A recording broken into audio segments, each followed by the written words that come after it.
Bismillah. Assalamualaikum warahmatullahi wabarakatuh. Alhamdulillah hamdan katsiran thayyiban mubarakan fih kama yuhibbu rabbuna wa yarda. Asyhadu an la ilaha illallah wahdahu la syarikalah wa asyhadu anna Muhammadan abduhu wa rasuluhu la nabiyya ba'dah. Kaifa halukunna anak-anakku sekalian yang berbahagia. Mudah-mudahan kalian semua senantiasa dirahmati oleh Allah Subhanahu wa taala.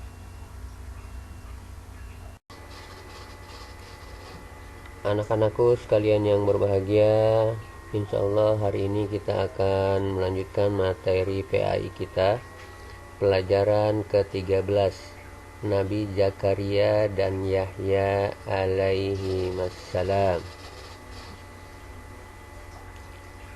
Nabi Zakaria adalah seorang nabi yang menghabiskan waktunya dalam beribadah kepada Allah Subhanahu wa taala di Masjid Al-Quds. Ya. Kemudian Nabi Zakaria ini sangat mendambakan karunia dari Allah Subhanahu wa taala berupa seorang Nabi Zakaria sangat mendambakan seorang anak untuk meneruskan dakwahnya.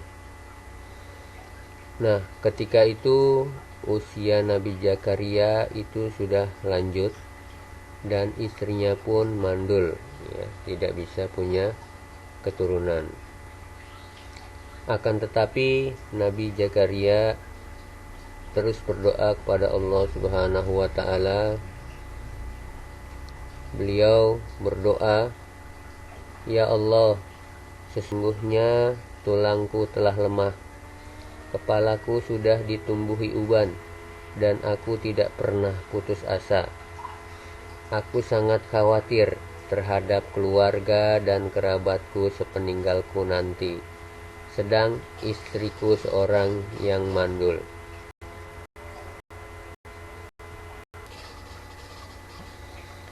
Karena itu, anugerahilah aku seorang putra yang akan mewarisiku dan mewarisi sebagian keluarga Yakub, dan jadikanlah ia seorang yang diridhoi."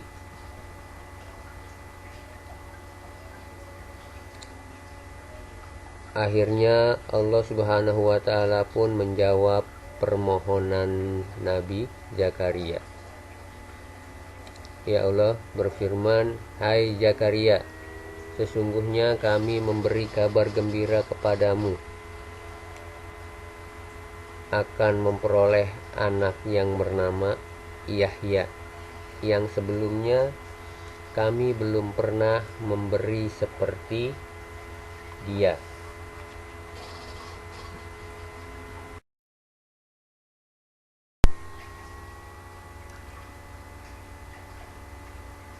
Kisah Nabi Zakaria ini dijelaskan oleh Allah Subhanahu wa taala di dalam Al-Qur'an surat Maryam ayat 4 sampai 7.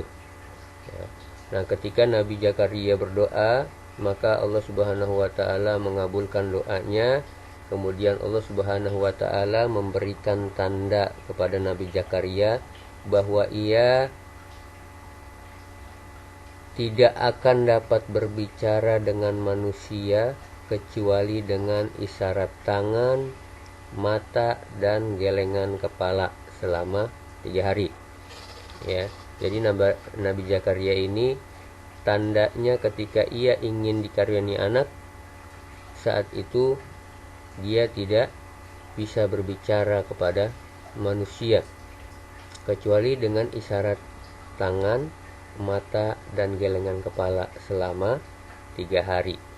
Kemudian Nabi Zakaria pun diperintahkan untuk bertasbih kepada Allah Subhanahu wa taala di waktu pagi dan di waktu petang atau waktu sore. Akhirnya Nabi Zakaria dikaruniai putra yang bernama Yahya. Dan Yahya ini sejak kecil dikaruniai akal yang mampu memahami ilmu agama dan hukum-hukum syariat, ya. Kemudian Allah memberinya rahmat yang luas, jiwa yang penuh kasih, dan hati yang pengasih, serta membersihkannya dari kotoran dosa. Allah menjadikannya seorang yang bertakwa dan taat kepada orang tuanya. Inilah kisah singkat Nabi Zakaria dan Yahya alaihi wassalam.